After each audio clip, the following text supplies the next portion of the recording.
Alright guys, we're going to Cars and Coffee.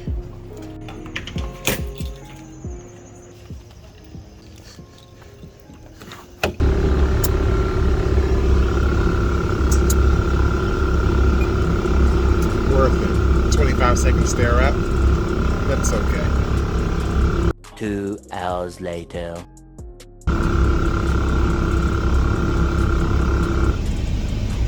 Alright, so guys, we're going to Cars and Coffee. The car is crazy. Like, it's so far from done, even though we're so close to finish. Like, so many things are kind of wrong with it. But we're going to get there. But today, we're going to talk about all that later. We're going to talk about all the car stuff later. The video with the reveal, we'll do later. But let's go enjoy some Cars and Coffee.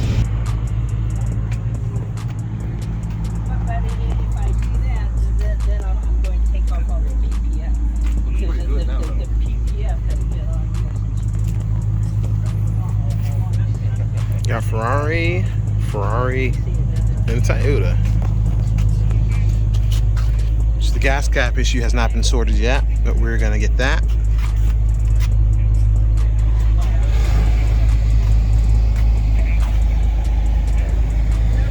On the drive over here, I picked up a rock chip. So I mean, I'm supposed to get paint protection film in like the next month or two. That hurts my soul.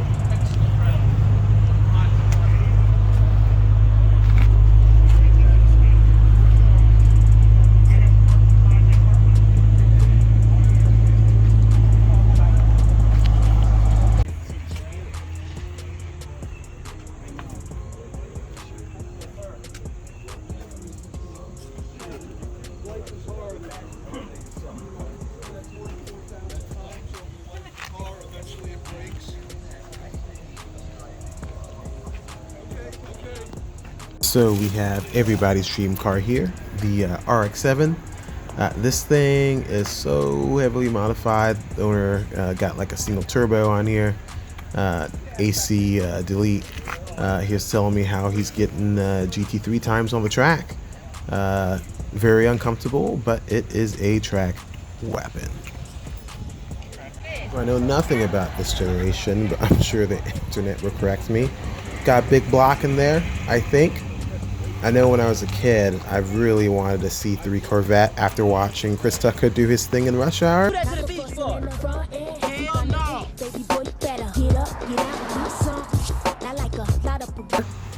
But yeah, this thing is clean.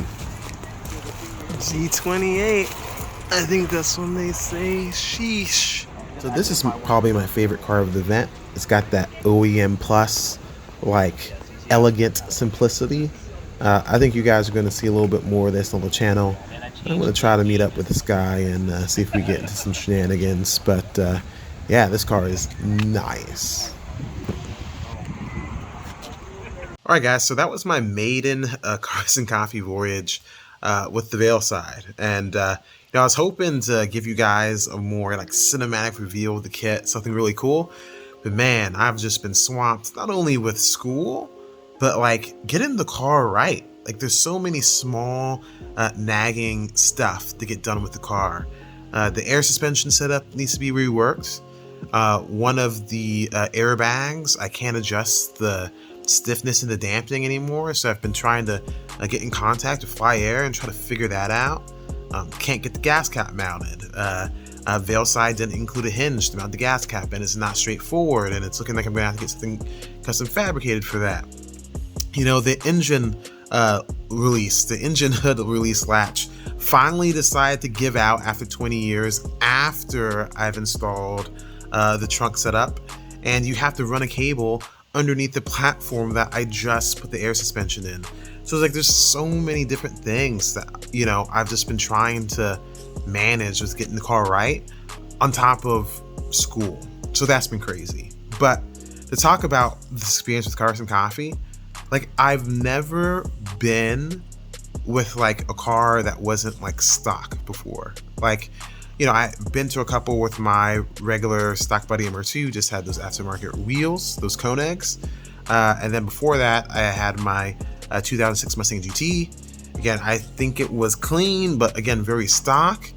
and like I've never had, so much interest, and it was kind of nerve-wracking. Like they were just asking all these questions, like what's your ride height, how many inches are you off the ground, like how much gap is there. And I'm like, I'm not 100% sure. Like I just remember telling the wheels and tires guys, like I want plenty of clearance, like I'm not really trying to drive around slammed. This is my daily driver. I don't have to air out or air up after every single tiny pothole. Give me a healthy amount of, clearance when I'm driving around. And they noted that that was a healthy amount of clearance I had going on there.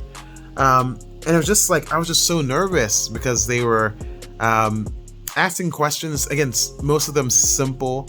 I think the one thing that gets a lot of people off is when people ask what you do to the engine, which I've done nothing. And I have, 44,000 original miles on it.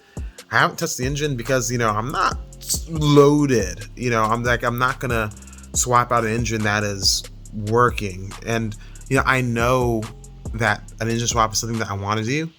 I'm just going to give it some time. So that got me a little shook a little bit because I'm going to be one of those people who are like, oh, what did you do to the power? Nothing. It's 138 Japanese horsepowers doing their thing. The other thing is, like, I even messed up a question on wheels. They're like, what wheels are those? And I was like, Workmeisters. And I said 3S3P, 2S3P. I was just so nervous.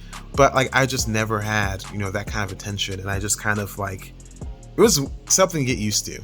And hopefully we'll do a couple more Cars and Coffee. I was a little bit shy this time because I didn't want to be like, oh, now that my car is no longer stock, I'm trying to do like a YouTube thing. But I know that FRS looks super clean. Dude's super cool. I'm going to see if I could link up with him again at some point and probably talk about his build, because his build is full, like, with a lot of subtle things that just makes it like super, super clean and super nice. And I'm excited to see that car again, and hopefully we can. But again, guys, thank you for watching. This is the beginning of doing content that isn't just telling you what I just did to my car. We'll try to make this a little bit more interesting. Please feel free to like, share, and subscribe. And as always, I'll catch you guys in the next one.